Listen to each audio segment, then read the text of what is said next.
নমস্কার, কিচিমিচি কিচেনে আপনাদের সবাইকে স্বাগত। আজ আমি শেয়ার করছি কুচো চিংড়ি দিয়ে চাল কুমড়োর ঘন্টর রেসিপিটি কেমন লাগলো অবশ্যই কমেন্ট বক্সে জানাতে ভুলবেন না। চলুন তাহলে এবার শুরু করা যাক। প্রথমে মাছগুলো বেছে পরিষ্কার করে ধুয়ে একটি প্লেটে নিয়ে নিলাম।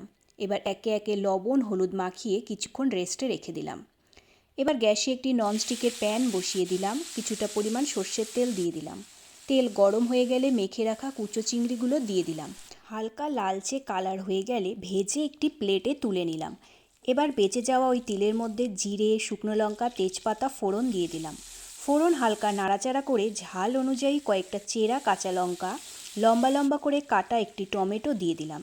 তেলের মধ্যে সব মিশিয়ে সামান্য লবণ দিয়ে হালকা ভাজা ভাজা করে ঝিরিঝিরি করে কেটে রাখা চাল কুমড়োগুলো দিয়ে দিলাম।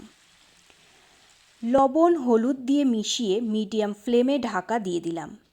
চাল কুমড়ো থেকে জল ছেড়ে গলতে শুরু করলে আদা বাটা দিয়ে মিশিয়ে নিলাম। অল্প পরিমাণে জল দিয়ে দিলাম।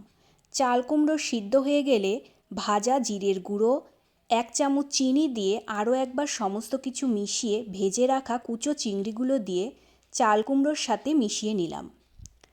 জল শুকিয়ে গেলে নামিয়ে নিন কুচো চিংড়ি দিয়ে চাল কুমড়োর ঘন্ট। ধন্যবাদ।